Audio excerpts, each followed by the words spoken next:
جواب کا طریقہ۔ ایک آدمی نے ایک بزرگ کی تعریف کی۔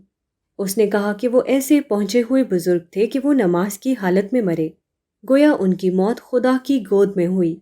سننے والا کچھ دیر چپ رہا، اس کے بعد بولا، خدا کے رسول صلی اللہ علیہ وسلم کی وفات ہوئی تو وہ اپنی اہلیہ کی گود میں تھے، اور بزرگ کی وفات خدا کی گود میں ہوئی۔ اس کا مطلب تو یہ ہے کہ بزرگ خدا کے رسول صلی اللہ علیہ وسلم سے بھی زیادہ پہنچے ہوئے تھے۔ یہ جواب اتنا وزنی تھا کہ اس کو سن کر آدمی خاموش ہو گیا۔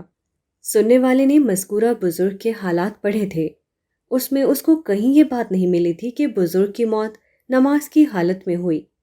تاہم اس نے سوچا کہ اگر میں یہ کہتا ہوں کہ یہ بات کہاں لکھی ہے یا کس ذریعے سے ثابت ہوتی ہے تو خواہ کی بحث شروع ہو جائے گی اور وہ کہیں ختم نہ ہوگی۔ چنانچہ اس نے اس سوال کو نہیں چھیڑا۔ اس نے ایسی بات کہی جو نہ صرف یقینی تھی بلکہ اپنے عمومی پہلو کی بنا پر وہ آدمی کو چپ کرا دینے والی تھی۔ چنانچہ لمبی بحث کی نوبت نہیں آئی اور ایک ہی جملہ سارے سوال کا جواب بن گیا۔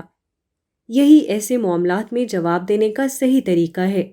اگر آدمی ایسا کرے کہ وہ مخاطب کی بات سنتے ہی فوراً اس سے نہ الجھے بلکہ تھم کر سوچے کہ اس کا صحیح اور مؤثر جواب کیا ہو سکتا ہے، تو یقینی طور پر وہ ہر سوال کا جواب پالے گا جو اس قدر فیصلہ کن ہو کہ لمبی بحث و تکرار کی نوبت نہ آئے اور صرف ایک جملہ پورے سوال کے لیے فیصلہ کن بن جائے۔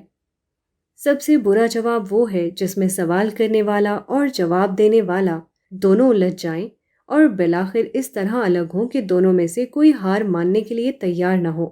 اور سب سے اچھا جواب وہ ہے جبکہ جواب دینے والا ایسا سوچا سمجھا ہوا وزنی جواب دے جس کے بعد سوال کرنے والے کی سمجھ میں ہی نہ آئے کہ اس کے آگے وہ کیا کہہ سکتا ہے۔